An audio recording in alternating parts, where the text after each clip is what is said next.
Hello, I'm Diana Reich, the Artistic Director of the Charleston to Charleston Literary Festival, Join the Conversation, and I'd like to welcome you from wherever you may be watching.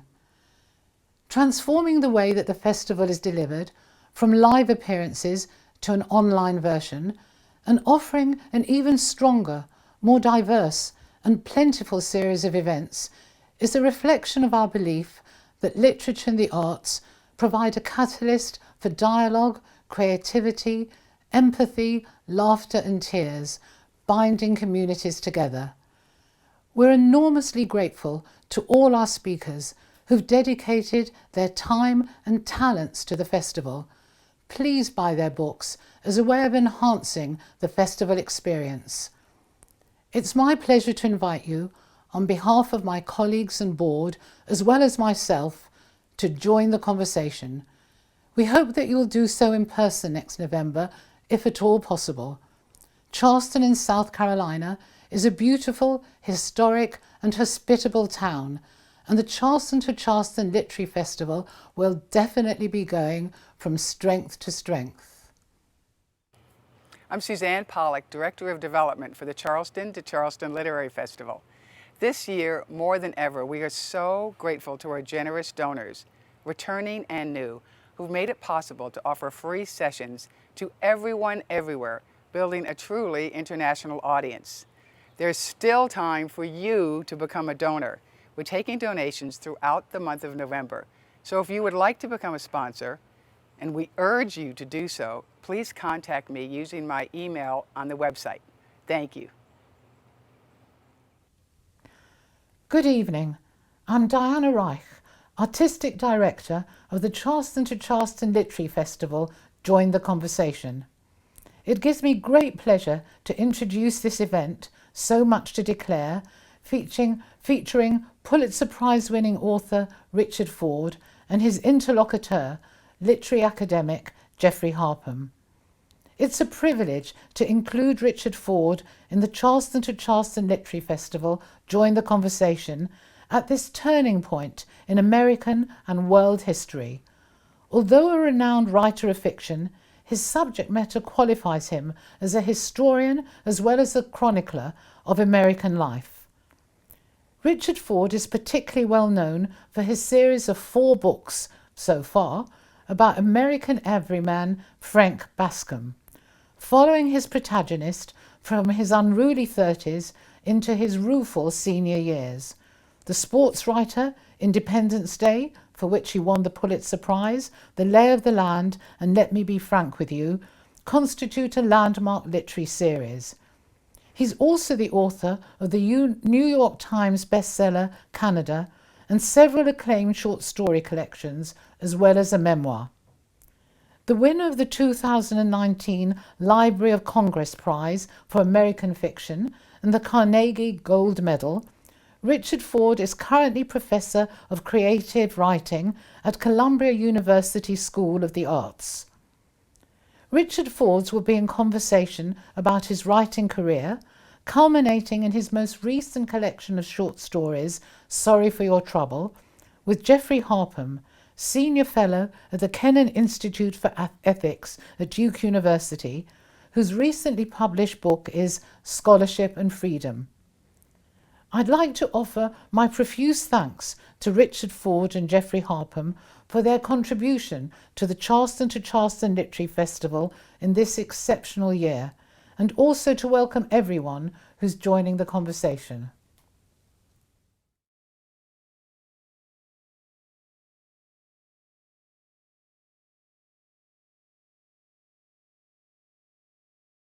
I'd like to welcome you to the distanced version of the Charleston to Charleston Literary Festival. I want to thank the organizers of the festival and the supporters of the festival, as well as Diana, Leah, and Suzanne Pollack, all of whom have done a fantastic job. Over the last couple of years, this festival has become one of the most interesting and lively and attractive events of its kind in the country, and we hope that we can greet you all in Charleston next year in the actual festival. We're here today to talk with Richard Ford, who's a writer of such great and unquestioned distinction that it would be tedious and too long to rehearse his achievements, his awards, his honors. I'll just say that it's difficult to think of another writer whose eminence or stature is so unchallenged. And I only point to this in order to indicate, in order to draw a contrast with another feature of his career, which is that he's known for the relentless exploration of the inner lives of very undistinguished people. Average people, people of no particular consequence, certainly in their own eyes, nothing about them that commands attention or respect. His abiding subject, it seems to me, is the dreck of the everyday, which he explores with the tenacity of a man who's combing over the beach with a metal detector looking for some kind of buried treasure. We'll get to your fiction, Richard, in a moment, but just to mark this particular moment in history, I want to point to the piece that you recently published. I'm sure that very few of our readers, of our viewers here have encountered it in the Halifax Globe and Mail. It was published a week ago, in which you said, "We're all waiting to find out who wins." In fact, until a couple of hours ago, we were still all waiting to find out who wins. But you said, "We're also waiting anxiously to know what will happen to us next." And you said, placing this in the largest possible context, national context, that the country seems to exist today at a strange and unnatural distance from many of its citizens, that we've become strangers to ourselves. Now, many citizens, I think, no matter who they voted for, might agree with that, and many of them might blame the other side. But I want to focus on two sentences that seem particularly important to you and get your response to them. The first is, the American story has always been a rickety novel in progress. What do you mean by that? Do you see your own work as a contribution to a specifically American self-understanding? I think that we have a very unwieldy constitution applied to a rather overlarge landmass. And so trying to make all of these parts cohere, and trying to make all of these parts believe that there is, even as I understand here in Montana very well, that there is even a national capital in Washington, D.C., is a bit of a stretch.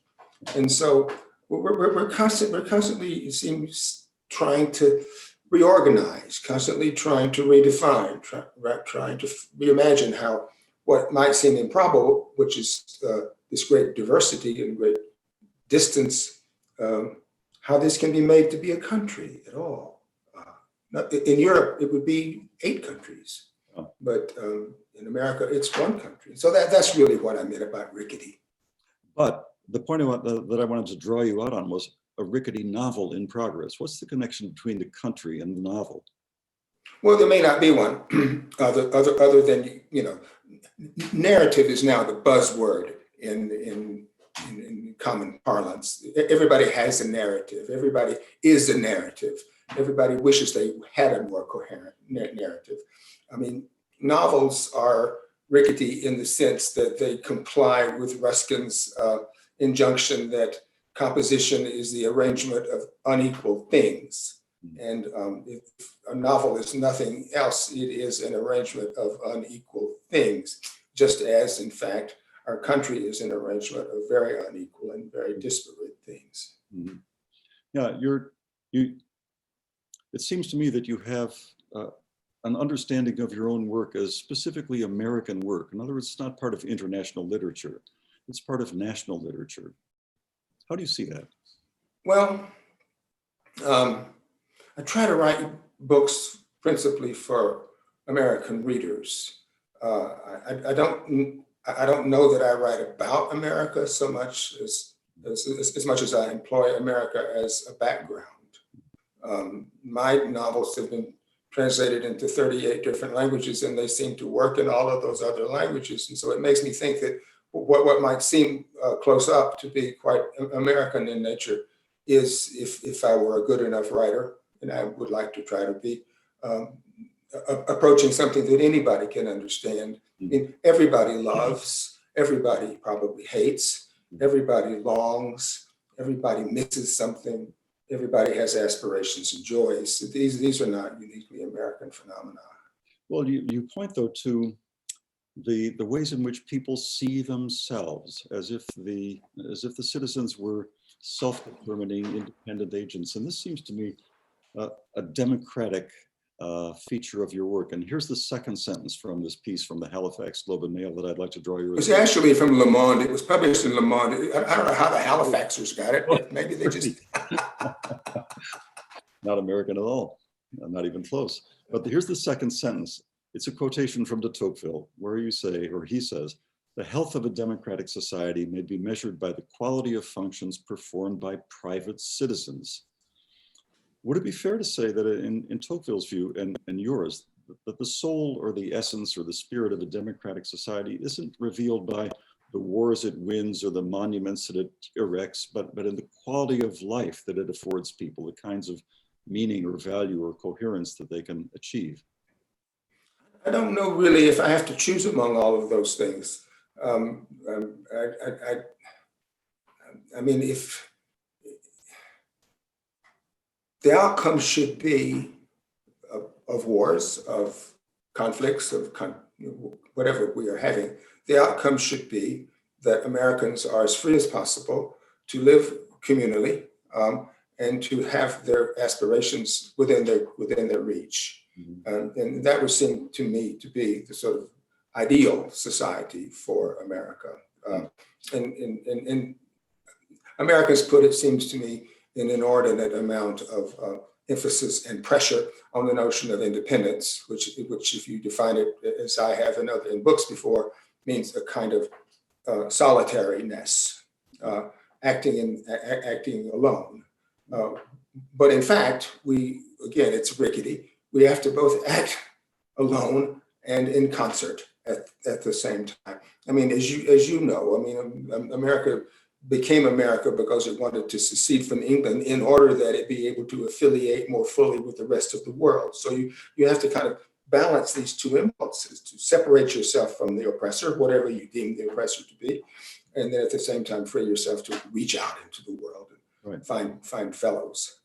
Let's talk a little about the characters in your work. Now, there's so much work that there are a lot of characters, but in each individual work, there aren't many characters. And to the naked eye, which is, I'll say, even to their own naked eye, they are generally a pretty uninspiring lot. They're ordinary, they're undistinguished, they're unimportant, they seem to be unrealized to themselves. And if I could generalize about them, I might say that they seem unable to give their lives the kind of interest and value that works of art have. In other words, they don't seem able to make novels of their own lives. They don't have a principle or a strong concept or an organizing form. In a phrase that you use from time to time in interviews, they can't seem to find the right word. You've used that several times, as I've discovered researching this for this event. What do you mean by that? The inability to find the right word? What's at stake there? Well, it seems to me that when we run afoul of each other, or when we even run afoul of ourselves, which we all do, that part of it is that we can't describe our situation adequately either to ourselves or to others, so as to inspire in others understanding and empathy and cooperation and fellow feeling, and so for me, and of course that's my job.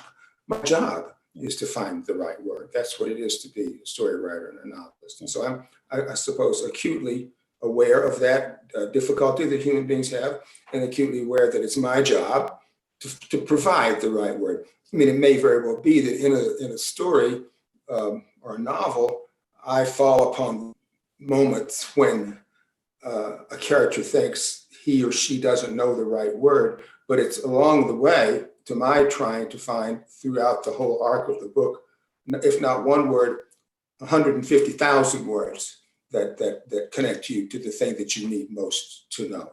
And are you saying then that if you, as the novelist, are able to find the right word, that in a sense you've unlocked that person, made the world available to them and them available to the world, and somehow relieve their isolation? It would be nice if that were true.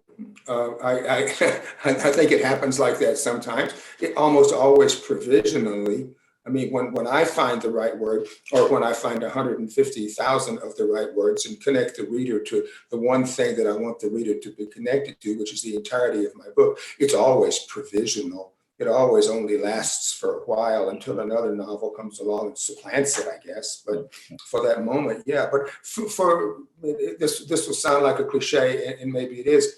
It's the process of seeking the right word, which is the aspirant process for me. If the right word can be found, it can be found for a while, but that we are realizing that our language is somehow inadequate to our condition, and that what we come to literature for is to find other language which matches our condition and therefore satisfies it or satisfies us. Then I've done my job. Yeah, this actually recalls quite directly one of the stories in your recent collection, Sorry for Your Trouble. It's called Second Language. Yes. Yes. And there's a moment, I'll read from the passage here.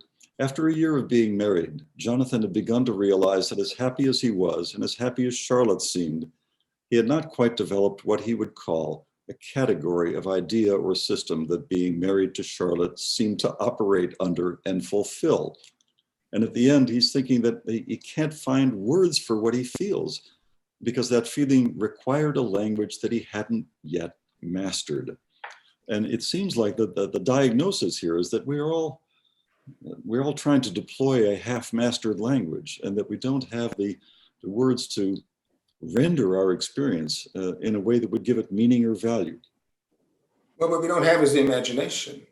I mean, the reader's plight is the same plight as my own, which is to say, the minute before you write a novel, 10,000 things are possible. The minute after you begin to write a novel, half of those are gone. And then you're suddenly on a track which is narrowing and narrowing, narrowing. My frustration and also my goal at the same time in writing novels is to constantly keep pushing the sides out, is to constantly keep letting more in. And one of the things that I feel the great frustration about not letting in enough of is words. Yeah. It's language. I'm always hoping out of the blue, out of the ceiling, out of the window, to come up with better language.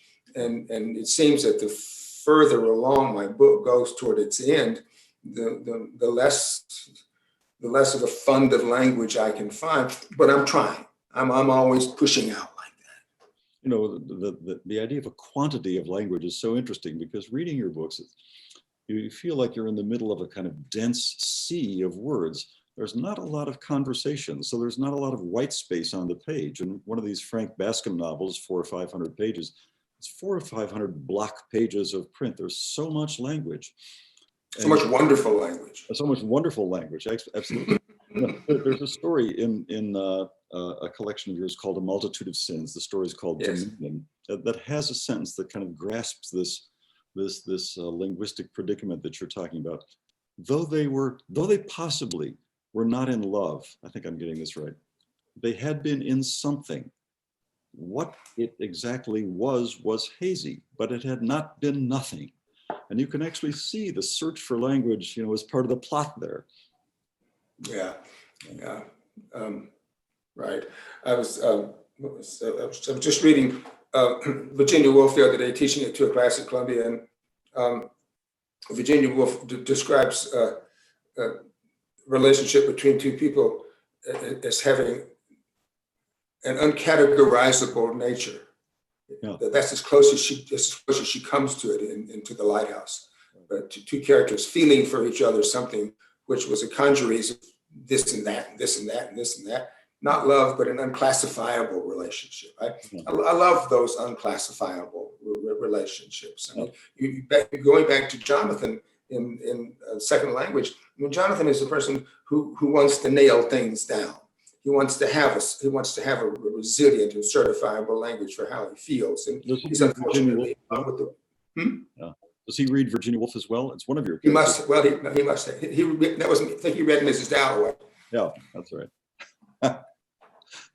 But he's unfortunately married to somebody who could care less. That's right. About having the right word for things. All she wants to do is be herself, however she features herself, and go along and be happy and not. Tell us about being married to him as well, I think. Yeah, right.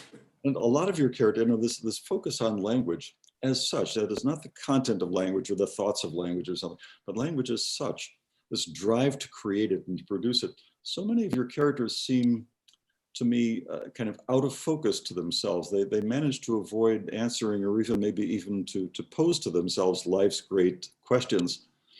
A number of your stories bring characters face to face, and boy, what violent nostalgia that phrase summons up, with their own inability to give form or substance to their lives. But what your work, I think, generally insists on is that this foggy or undefined state is not without value or interest. It's not empty. As the character says, it's not nothing. And I also think, I guess, as close as I come to having a vision, I hate to say that I have one, but that's my view. That's my view of the way most people entertain the facts of their lives. Yeah. I mean, we can step away from it. We can step away in time. We can step away in distance, sort of from the point of view of eternity, so to speak, and think we see the lineaments of someone's life. We think we see what their motives were. We think we see what the consequences of their behavior is. But in fact, when you're doing it, and that's what I'm interested in, life as lived, when you're doing it, it seems to me rare enough that you know what the hell you're doing. You're just hoping not to make some terrible mistake. Yeah.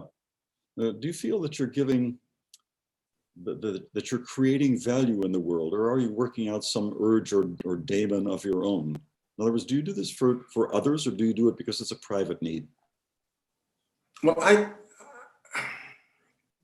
to Virginia Woolf again, you know, I asked my students the other day, I said, what is it that makes it possible for Mr. and Mrs. Ramsey into the lighthouse to be other than just dismissible prats? And I answered my own question because, of course, being a good teacher, I knew the answer to the question before I asked it. What makes them not dismissible is Virginia Woolf's notice. I think that if I say to a reader, quit doing this and do this, quit looking at this and look at what I want to show you, notice what I want you to see, that I am basically an advocate for that. I am an advocate for that life that might seem ordinary, or that might seem unhinged, or that might seem fuzzy around the edges. I want to ask the reader, look at this. And not only is this probably you, but at the same time, value resides in that. Value resides in notice. When I say notice this, I advocate it. Yeah. And I stress this interest, and I'm gratified to see that you lay some emphasis on it as well, in kind of unrealized ambiguity or fuzzy states, partly because it seems such a deeply personal issue to you. And I get this from reading the memoir that you published in, was it 2015, of your parents, Between Them, the memoir of your mother and your father, the one written 30 years before the other. And both of them, it seems to me, but particularly your father, are described as a bit mysterious, a bit out of focus, like a kind of unpolished draft or something that demands a bit more work. They lack the kind of wholeness or integration that you would want to see in a fully realized personality. Is that fair? No, I think it's unfair, actually. I think it's quite unfair. I think that they were people who were at sea in their lives, and that they couldn't see the edges of their lives. They could see each other, and that the thing that preserved them from death by fuzziness was this great affection that they had for each other, and that they actually then shared with me. And affection, love, if you will, is the thing that their life was about. And so all of the other ways in which their life might have been better defined, or the arc of their careers might have been easier to see or even more satisfying, and that seemed to me, in the view of their only child, me, good and enough. Yeah, their affection, you right, is very manifest on the page, but the definiteness seems to me to apply more to your mother than to your father. Your father seems a little more mysterious to you, perhaps because he died when you were a teenager. And Yes. neither one, it seems to me, comes across as very introspective. In other words, I'm not sure that either of them would read a Richard Ford novel. Is that fair? I think the second is probably fair. Yeah. But who is to say that someone is not introspective? Hmm. I mean, we might even think that Donald Trump is not introspective, but we might find, in fact, that he is, if we could inhabit his mind. It was just the challenge of writing about my parents, that I did not want to speculate about whether or not they thought very much about things, because I didn't know. Yeah. But I mean, I write novels and stories about people who work on the railroad and who, are executives and all across the spectrum of how you earn a living. And I would never venture to say that any of these people was incapable of eloquence, that any of these people was incapable of self-inquiry or self-knowledge or empathy, even though if you pass them on the street, and that would be the way you would identify them at first, you might venture to think that they didn't. But I think that you'd be wrong. One would just be wrong if we assumed that about others. And as part of your job to render the introspection that they would have produced if they had the right conditions and the opportunity. I probably do that in stories and in novels, but I didn't want to do it in that memoir because the difference in a memoir and a piece of fiction is a memoir has to be factual and true. A piece of fiction has to be imaginative and true. That's right. And so if I were going to write about a character like my mother, such as my mother, I could ascribe to her all kinds of qualities. But if I'm going to write about my mother, my actual mother, I can't ascribe to her qualities other than the ones that I can observe and can authenticate. So that was for me the principal difference. Right. You actually say something in this book, and I'll hold it up between them, that I thought you didn't believe, and I'd like to give you the opportunity to prove me wrong or right. And you say, and there is, of course, a lesson in that too, one I've tried over time and not usually successfully to have guide me. The lesson that says, it's what happens that matters more than what people, even yourself, think about what happens before or after. It mostly only matters what we do. And I thought, well, that doesn't seem at all right, coming from Richard Ford. If Balzac had written that, I would say, well, he's speaking his own truth. But what about it? Well, I mean, it is what I believe. It is that I believe that if you know the old phrase, if you want to know me, watch what I do. Yeah. Not don't listen to what I say. Don't manage to somehow enter me and know what I think. Just see what I do. I mean, as you of all people would stand on this, I think it's the Greek notion. It's the notion that we are known by our acts. And that isn't to say that what we think is uninteresting. But your work is so dedicated and so focused on the inner life. That's what struck me. The emphasis in the sentence on action and knowability, and the emphasis that comes across in your fiction on a kind of inner anonymity or invisibility even. Well, I'm trying to invent the fact that people have inner lives. I mean, I know I have one, and I'm trying to invent a rich inner life for readers about the people I write, so that they will invest in those people, even though their behavior may be offensive, even though their behavior may be uninteresting. That there is something, because of this notice that I give to inner lives, that there is something redeeming about people, that they are richer than we might see if we're only looking at them from outside. But I mean, I still hold with the notion that our acts are our chief way to be known, and it is through our acts that we are most consequential. Maybe I could only square the circle by saying that our acts are what you meditate on. In other words, you don't meditate on thought per se. You meditate on little bits of action that sometimes might even escape notice as acts at all. They're so inconsequential or contingent. And that's the leap, that's the leap of writing fiction, which is to say that we all have big, rich inner lives. And if I can make you, through some felicity or through some intuition, if I can make you believe that we all have rich inner lives, then maybe we will feel toward other human beings more empathy, more interest, more fondness. I mentioned earlier your use of the phrase "the right words in the right places," and I think anybody who knows anything about your work is struck by the range of places that comes up in your work. The locales in this new collection, excuse me, you have Maine, Dublin, New Orleans. New Orleans is described with such exactitude that I can identify the house on Palmer Avenue. I think I know what table your characters sit at Clancy's. I used to live, a stone's throw away from Clancy's. A writer of places, but so many places. I'd like to talk about Haddam, New Jersey, the place that you have created and immortalized. I half expected to find a Wikipedia entry about Haddam, New Jersey. It's described with such fullness. The setting of the Frank Bascom novels, which have now reached 4, which I think every man's library would be surprised to know, because they published the trilogy, perhaps thinking that was the last. They thought I was done. Yeah. If you want to write another one, you might call it Election Day. It could be a tome, stretching out.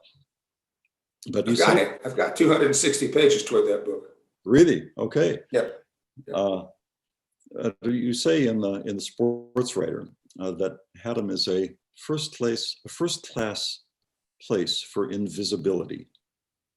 What do you mean by that, and why is that important to your alter ego and protagonist Frank Bascom? Well, first of all, Frank says that I don't. That's Frank's view, and Frank and I agree sometimes.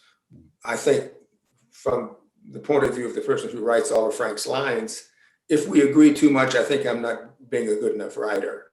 But Frank says things such as that to see how they sound in his own ears. Not so much that he, I think, wants to be invisible. I should know what he wants to be, since I make him up entirely. But I think he feels that when he is in Haddam, he achieves a certain kind of comfortable invisibility. He's a real estate agent. He's a divorced man whose children sort of plague him. And I think he feels, as he says in the first of those books, that he leads the applauseless life of us all. That's right. Just another normal applauseless life of us all. Yeah, I think that's just another way of describing the applauseless life of us all, which is that we're not noticed. If he's a person, he feels about himself that if he passes someone on the street, they won't notice him necessarily. Yeah, I think that Frank Bascom is one of the great sustained acts of self-discovery in literature. Bascom's coming to the discovery of himself, but I'll even invite you to consider the possibility that it's you discovering yourself in the act of creating Frank Bascom. If I could contrast him to, for example, Stephen Dedalus, Joyce's hero in The Portrait of the Artist and in Ulysses. Joyce seemed to create Stephen Dedalus with perfect self-awareness right from the start. He was completely confident of himself and his own powers as a novelist, and he represents Stephen as a deeply gifted, troubled, ambitious, conflicted young man, as Joyce probably was himself. You seem to discover yourself in Frank Bascom as a deeply ordinary man to all appearances. And it's clear that there's a lot of you in Frank Bascom. That is quite literal sense. His Southern origins, his father died when he was young. He grew up with his mother. There's a hotel involved. Had a military episode, went to the University of Michigan. And then here's the interesting part, Richard. He's the author of a pretty unsuccessful novel. In your case, it was 2 relatively unsuccessful novels, who then turned to sports writing. I mean, you even get the transparent blue eyes, which you notice in your father as well. So there's obviously a large biographical kind of Venn diagram overlap between you and your hero, but notably, Frank Bascom is a man at loose ends. A woman says to him, "What are you searching for?" And he says, "Nothing." His ex-wife says, "You have such odd relationships." And he says, "I don't have any relationships at all." He's kind of a stranger to himself. And this is the figure that you pour yourself into. Was it clear to you when you started exactly what you were going to do with Frank Bascom? Was it clear that you had 5 novels, thousands of pages of Frank Bascom in you? No, I had been, as you say, you know, one novel, up to then. There were only 2.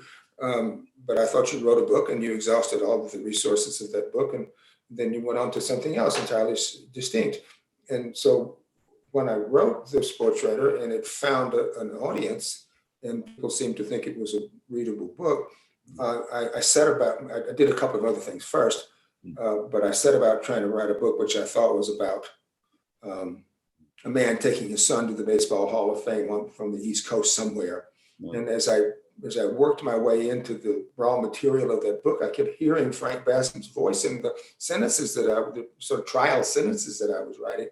And I finally decided, gee, you don't have to do this because probably you're not good enough to write connected novels, or people will say you're just writing the same book over and over again. But here you're given this voice, you're given this, in almost the persona behind it. Why are you flying in the face of this? Why don't you just go ahead and man up and take the ambition that would be required to make another book and do that? And so that was as close as I came. I mean, to having an idea of a whole skein of books. I never had an idea of a skein of books. You know, that notion of ordinariness, it will surprise no one who knows me very well for me to say that I am a quite ordinary man. And but it is only through the crucible of being able to try to write fiction, which is true of every imaginative writer, that something completely unexpected happens. It's in this addictive belief in what you're doing, and that you're doing something for a reader, and a reader will read it and get something useful, like Walter Benjamin says, that makes it possible to write beyond my own ordinariness, because my own ordinariness is profound. Really? I mean, you're writing a 450-page novel. Ordinary people don't do that. They do if they're writing 450-page novels. But only under that circumstance. You know, Thoreau's great line, "A writer is a man who, having nothing to do, finds something to do." Yeah. That's basically me. I mean, I failed at everything else. I failed in the Marine Corps. I failed in law school. I mean, I didn't fail in the sense that they kicked me out, but I failed as a high school teacher. I failed as a journalist. All this before I was 23 years old. And so writing novels starting at that time in my life was just really to choose the thing that I hadn't failed at yet. And it also mattered that my wife, who was just about to become my wife, said, "Oh yeah, do that." She said, "That's great. That's a great idea." I could have said I was going to be a small engine repairman, and I think she would have said the same thing. Right. But you didn't choose, I mean, you didn't represent yourself as a Stephen Dedalus, a kind of brilliant, charismatic, edgy, prickly intellectual discoursing with the Dean of Studies about Thomas Aquinas and things like this. Right. No, I don't have the chops for that. and yet, see, what's so fascinating to me is that this recognition of yourself, and you pour so much of yourself directly, as I indicated, into this character. I mean, this character, up to a certain point, it has your story. This self-estrangement, representing yourself, in a sense, as this very ordinary person, is what liberates you to become a major writer. In other words, you become a major writer when you identify with a failed writer. Did that ever strike you? Maybe I think there's not much difference. Maybe the switch gets flipped one way one day instead of the other way another day. So, I mean, so much of being a writer who finds a readership and has a sustained life is luck, you know. I mean, you have to first do the work, okay, and then somebody has to encourage you, and nobody ever discouraged me. And I was, you know, particularly books going abroad. All these languages our books have been translated into. Every generation, I mean, Ray Carver, Toby Wolfe, Tim O'Brien, Ann Beattie, all of us in that generation, we got lucky because the people in other countries, so to say, Europe, Asia, they come along every once in a while and sort of pick up a bunch of writers, and then they take them home, and they pick them up because they think these are representative American writers.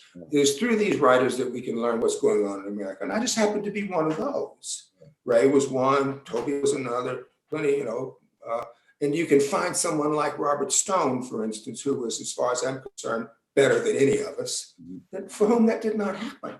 Yeah. He just didn't, that crane just didn't come down on him and take him to Paris as it did me. And it's totally luck. I mean, okay, I did the work, I did the book, I did it. But lots of good books, Stone is a great example, didn't have that. Perhaps I'm reading the Sportswriter, the first Frank Bascom book, with the belated understanding of your eminence as a writer. But was it apparent to you when you began that book, after having been a relatively unsuccessful novelist, was it apparent to you that you were en route to becoming a figure of some stature, a literary figure that you had to reckon with? No, what became apparent to me was that I had figured out a way to get myself fully expressed. Yeah. When Updike died, Adam Gopnik wrote a piece in the New Yorker about Updike, and he said about John that Updike was a man who, as a writer, who managed to get himself fully expressed. Yeah. And I devised a system when I started writing The Sportswriter, which would allow me to get onto the page everything I knew, everything that I thought was important. Young writers often invent vessels for their novels, which holds about half of what they know or half of what they can do. And it's just natural. You don't know how to write a novel when you do it. But I'd written 2 novels, and I could see what wasn't getting into my books that I thought I should get into my books. And so I invented this draconian process of immersion in raw material, which takes a long time to do, to get everything into my book. And I thought to myself at that point, particularly that this book will have everything in it that I can do, and that if I'm worth anything as a novelist, this will give me a chance. What's so striking here is that Frank Bascom at one point confesses to somebody he says, his failure to translate my personal recognitions into the ambiguous stuff of complex literature. That sentence renders his personal recognitions into kind of the ambiguous stuff of complex literature. But so one of the interesting things about being a novelist is that all kinds of stuff flashes through your mind. I'm writing everything down on little pieces of paper that look like this. Nothing escapes me, really. Yeah, I wouldn't trust up here anymore. But I write it all down, and so many things flash through our brains all the time, which, if we could hang on to them, would be useful to us and useful to someone else, and interesting and funny and smart. But I figured out a way, because I don't have anything else to do, figured out a way to hang on to all that stuff. Yeah, and I'll recommend it. And so part of the function of literature, if I understand you properly, is to dip a dipper into the water as it flows by, and just to capture something and notice it and attend to it and give it its due. Well, it can be that if it wants to do that. Yeah. I mean, my definition of what literature does is F.R. Leavis's definition, which is that literature is the supreme means by which we renew our sensuous and emotional life and learn a new awareness. That's very Leavis. Yeah. That's it for me. And so someplace down in those canyons, I'm beavering away. Yeah. On a new awareness. Are you ever going to write about the life of action? I mentioned Balzac earlier. I can mention Stendhal, Tolstoy, any one of a number of people. People who take up large public themes in large public settings with a cast of characters and action in the streets and things like this. Does that ever draw you, or are you always drawn to the inner life of these contingent individuals? Well, this will disappoint you, but I think that I'm doing what Balzac is doing. And then maybe if you'd read Balzac in the middle of the 19th century, you wouldn't have thought he was doing that either. But we see Balzac at a distance now, and we can see that he did do that. I hold with George Eliot's view that there is no public life, that there is no private life which is not somehow created by a larger public life. And I believe that all the books that I write, particularly those Baskin books, are as political a set of books as I can possibly write. Yeah. Because I believe that our tiny lives radiate out and upwards to attach themselves to the largest themes of a generation or of a century. Yeah. One of the writers that I gather you esteem most, and who was probably very important to you when you were beginning, was Eudora Welty, your neighbor in Jackson, Mississippi. I know that you were involved with her as an editor or something like this when late in her life, but what was your relationship to her work? Did you read her work at an impressionable age? No, I didn't. I'm dyslexic. I didn't read anybody's work at an impressionable age. I was stuck at Freddie the Pig. But I finally figured out that if I kept on being stuck at Freddie the Pig, I was going to add up to nothing. So I sort of made myself at about age 18, just by sheer force, read books. But I didn't get around to reading Eudora, her whole kit of books, until, after 1976. I think my friend who ran the Clarion Ledger in Jackson, the newspaper, asked me if I would review for the Clarion Ledger. This was a man named Ray Hederman, who was my high school classmate. He owns New York Review of Books, great pal, my dearest pal. He said, "Would you write a review of this new collection of, all of Eudora's stories?" And I thought, this is my moment to read all of Eudora's stories. So I didn't read Eudora's stories till I was 33. Which I didn't mind doing very much, because I sent her a copy of A Piece of My Heart, my first book, and she didn't even respond.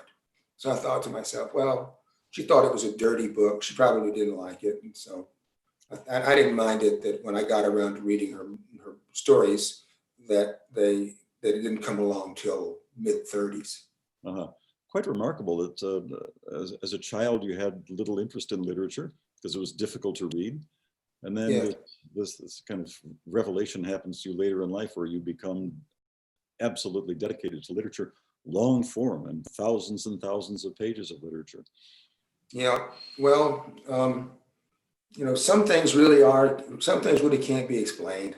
Yeah. Some things really are just that remain mysterious. I mean, I could say a lot of things about that, but ultimately, it wouldn't explain it very well. I mean, the first book that I really seriously read was Absalom. And that's the first book that you read. The rest of literature seems really kind of a snap.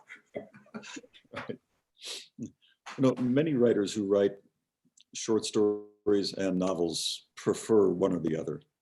But I don't know if you prefer one or the other, but you seem to me comparably fluent in both genres. How do they seem? What's the differences to you? The difference is only length. I've thought about this subject a lot in my life. I've tried it every way I can to define what a story is, but stories themselves are so various that every time you invent a rule for what makes a short story, the next short story you read violates it. So I finally come down to believe that, some days you're fishing for bass, some days you're fishing for brim. And so that's all it is for me. I do think, and my dear friend Ray Carver would be spinning in his grave to hear me say this, is that I think that novels are a more important literary form, which in its own way is not to cast aspersions. I guess you can't help but cast a little aspersion on short stories, but I think they are a more monumental achievement. They probably have more potential to do more for the reader's use than do stories.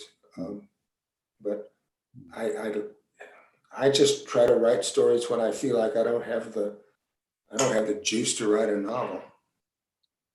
The publishing industry has changed so dramatically, and the way that people consume text has changed because of technology. Do you feel that you got in at the right time, that the 60s, the 70s, the 80s and 90s, that this is the time for substantial literature, this time more conducive to substantial literature than the 2020s is likely to be?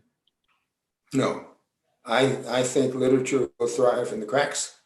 I think that the generation of young writers writing today, and I see some of them in Columbia, are as plenipotent as they need to be. And that the publishing business is not the writing business. The writing business is soul in of itself, and that people will go on writing great novels no matter what the publishing business does. Well, but they need to be read as well. And the cultural place of the great novel is changing, isn't it? Well, I maybe am not the one to ask that, because it's kind of fixed in my little firmament as you know, as a great human achievement and a great useful human achievement. So I don't know. That's not one of the, I would know maybe if my students talk to me about that. And maybe there's some way in which I suppress what my students would tell me if they could tell me, that such as what you just said. But I just don't know what place fiction takes in the culture. I've got my nose down so much to what I'm doing, and I'm not going to change that. I don't think. I see these young people whom I talk to, and used to talk to when you could go on book tours. They're dedicated to it, and there's something structural out in the culture that makes that kind of dedication seem possible, rewarding, and yet. You've taught for many years, haven't you? Well, I've taught off and on. Yeah. I never really had a regular job. I've had this job at Columbia, which is wonderful, for 7 years, and that was a job I took because I thought it was a good job, and the students were good. But my wife was also getting a job at Columbia, and I thought it would be nice if we would live in New York, and we don't have children, and it turns out that she wasn't as happy living in New York, though she loved Columbia. She wasn't as happy living in New York as she thought she would be. We live on the coast of Maine, and so she went back to Maine, and now I commute. So I'm down to on normal term time. I'm down there on Monday nights. I teach on Tuesday afternoons, and I come back to Maine on Tuesday night. So, but long ago, you taught at Williams. I believe you also taught at Princeton. Have you taught at Iowa as well? No, I've taught at Williams, Maine, Princeton, Harvard, Michigan, and Ole Miss. Ole Miss. I taught at Ole Miss, which was great. I love teaching at Ole Miss. What I was going to ask you to do was to compare the writing students you encountered and their views of writing, like the importance of writing, the business of writing, many years ago with the students that you encounter today. So I've been teaching a long time, and it seems to me that the students today are significantly different in their orientation to the world than the students that I began teaching. It may not be my impulse to do that, to compare. I would have to kind of invent a comparison rather than rely on one that I've already made. I mean, I'm a person who's so sort of fixated in the moment that I'm in. I always thought when I was teaching students, and I've had students throughout the whole time of my teaching life who have gone on and written wonderful books and achieved readerships and made a living right from the get-go. I mean, right from the first time I ever taught a class at the University of Michigan in 1973, and right across the sky, they've just gone on and done wonderful things. And so, and it's not so much that I measure the students on the basis of whether or not they turn out to be sensational novelists. I mostly measure students because most students are not going to be novelists. I measure them as just in terms of, did they seem interested in the material? Did they seem to learn to be good readers with my help? Did they seem to value literature as a resource for the spirit? And then across those years, they have seemed to be responsive. I mean, students, of course, because I'm old, students, of course, seem much smarter now than they used to seem, because they know so many things that I don't know. I don't know if they are. Yeah. I try to drag them down to my level as much as I possibly can. Well, let me ask you a final question about yourself. You've been writing for a long time. 50, You've been a public guy for a long time, and your work's been commented on for a long time. You've done interviews like this, so that you've been invited to examine yourself and express yourself for a long. What changes do you notice in yourself as a writer over the years? Well, I've used up a lot of stuff. I've noticed that. I've noticed that probably I am more confident that what I'm doing is worth doing than I used to be. I mean, I remember when I won the Pulitzer Prize, I thought to myself, gee, I feel encouraged to do this again. And so, but I know writing as a vocation, it should be coterminous with my life, and it is coterminous with my life, but I don't notice much difference in myself, frankly, Geoffrey, from how I was when I was 28 or 35 or 46, and how I feel now going about what I do every day, which is write this novel just the same way as I've written novels all along. So basically, I don't feel very different, which I'm glad about, because I've always been really happy to be a novelist. It never seemed to me to be anything but a worthwhile vocation. I wish I had a more intelligent answer for that, but it's just me here. Well, As it always.